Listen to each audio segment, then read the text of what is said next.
BB40 and straight black pride brothers and sisters.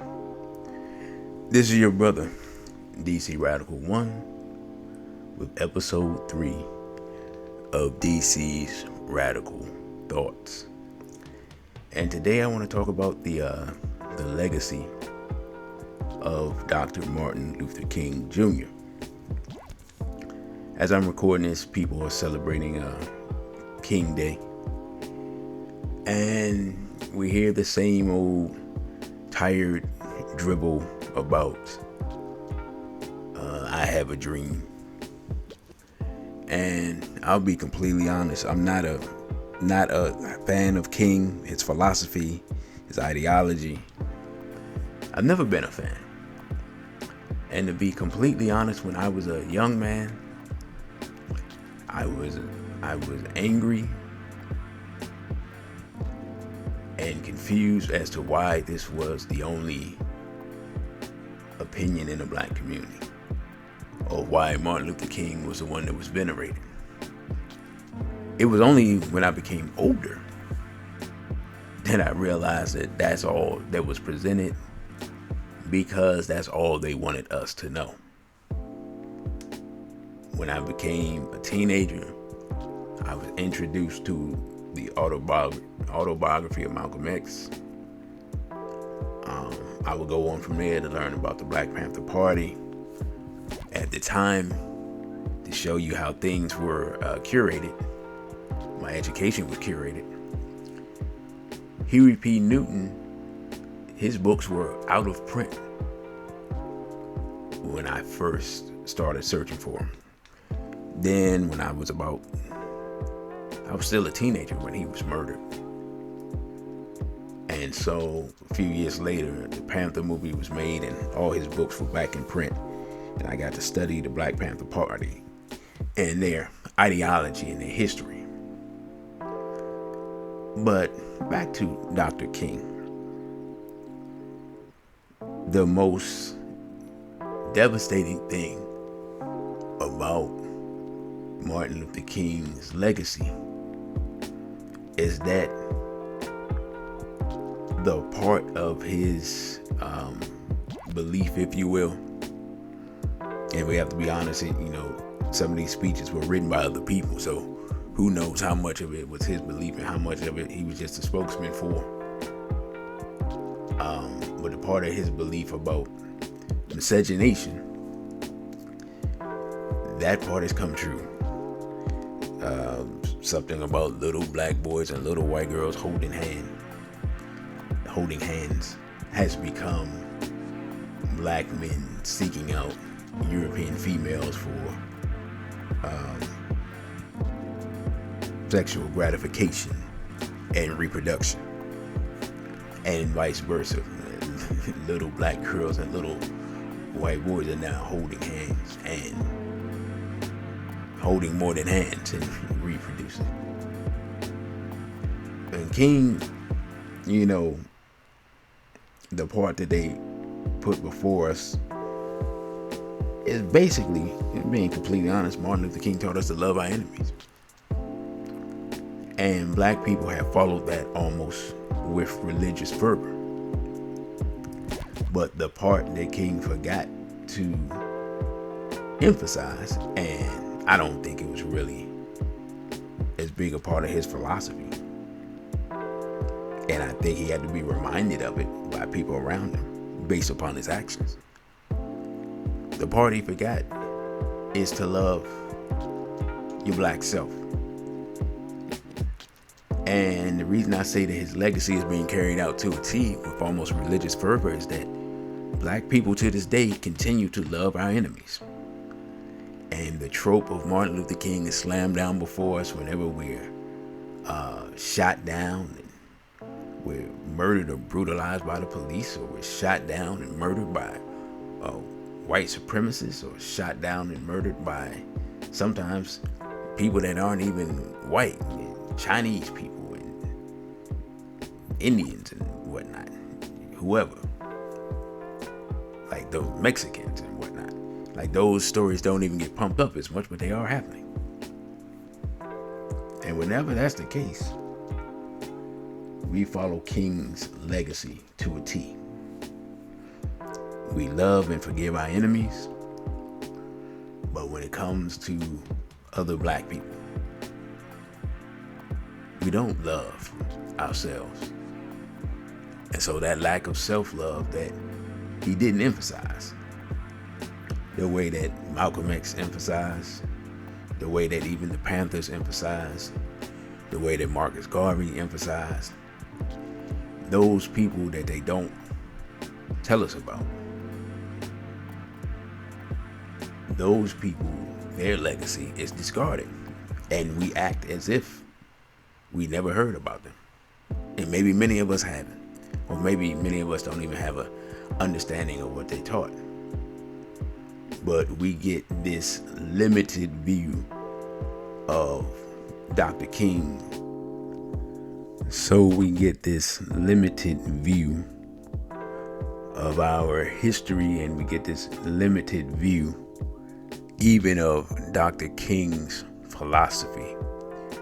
And we don't even get to hear the people who are around him, who influence him, some of the people that were his speech writers, and some of the people who helped to mold his what became known as his philosophy, and all other ideas, and all other, really, the vast majority of our heroes and those who really fought for black people and black people alone. Those people are just removed from history, with the occasional mention of Malcolm X, where the number one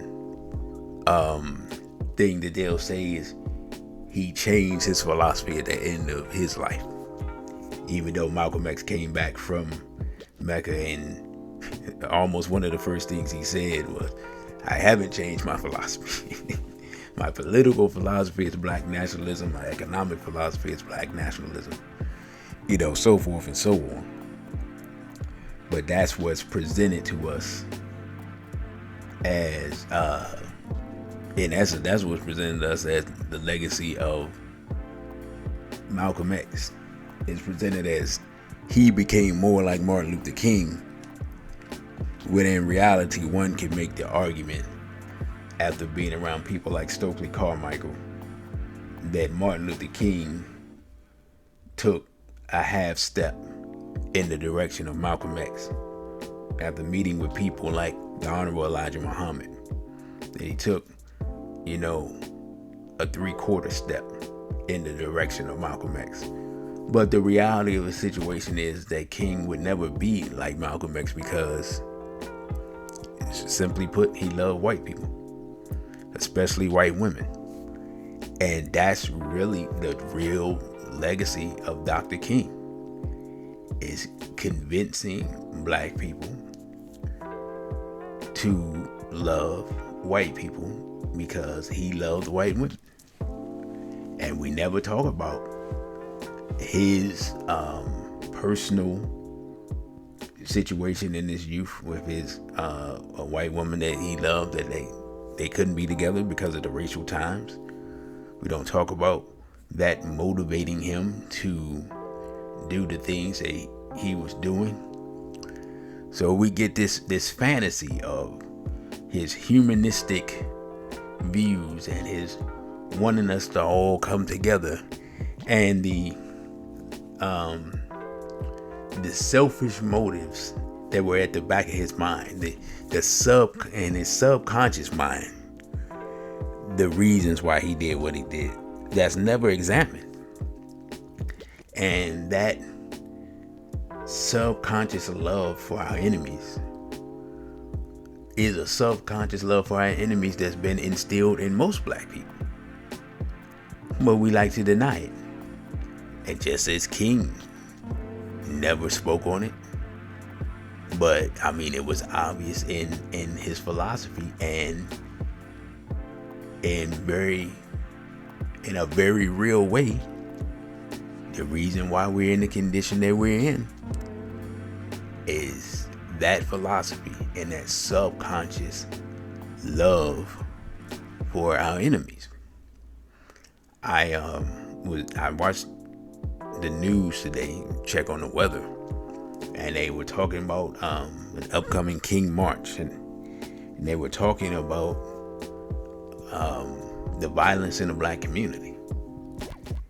And the thing about it is, as I listened and I thought about it, I'm like, no one wants to say it, but that lack of self-love, that lack of self-respect, that lack of black love, that is King's legacy, that is a reason why the self-hatred and the self-annihilation could occur. But nobody looks at it like that. And so to think that you can apply the philosophy of Martin Luther King as a solution for the black self-hatred in the black community, is a fallacy. It's not going to work. The problem can't be the solution. And so I think that our people, we really just don't understand that people like Martin Luther King, people like President Obama, and these other people that our enemies put before us as people that we should love and respect, people that these people should be our heroes, that these people that we should emulate, these are people that we should thank. Man, we really have to open our eyes and really have to understand the game that's being run on us. I mean, we really have to be honest with ourselves and look at our condition. We can say now that we followed the path of Martin Luther King for over 50 years since his death. In those 50 years, we still have poverty, we have homelessness, we're still begging Europeans for jobs that they don't even have for themselves. We have a leadership class that is doing more for immigrants and non-black people than they're doing for black people.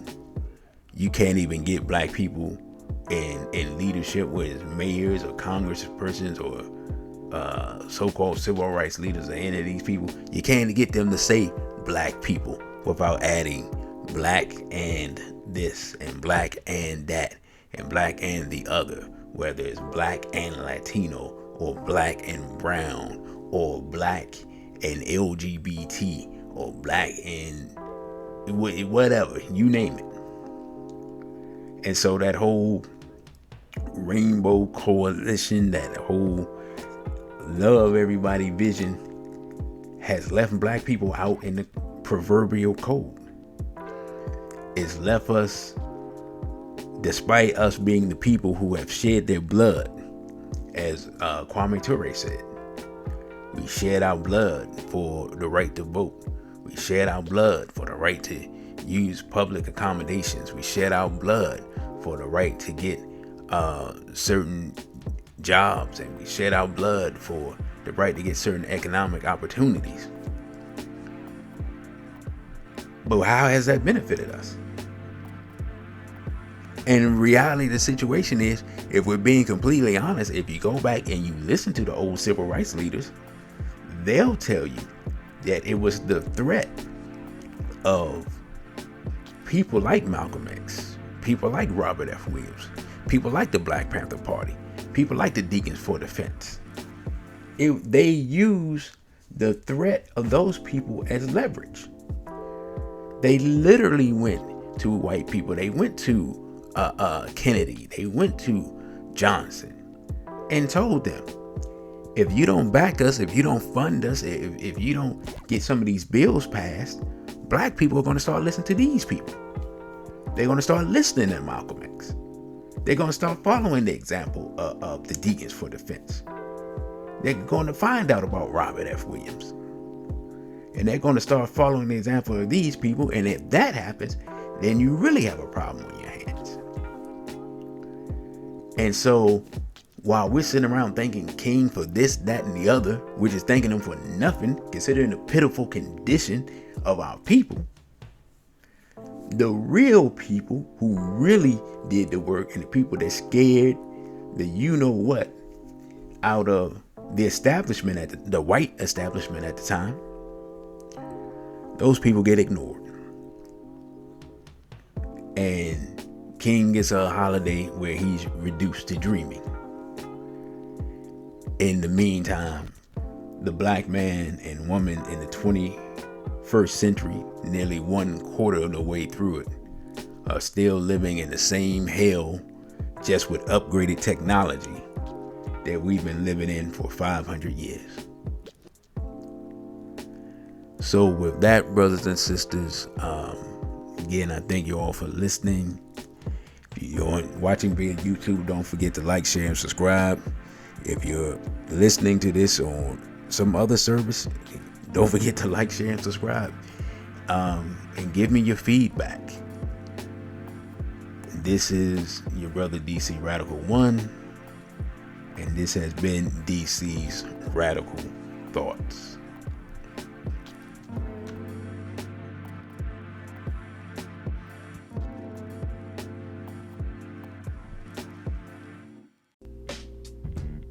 Thank you for watching this video. Don't forget to like, share, and subscribe. Also follow us on our other social media platforms. On Instagram, we're at dc.radical1. On Twitter, we're at dc_radical_ONE. And the Cash App is $DC Radical 1. Again, thank you for subscribing. I'll be before ODA.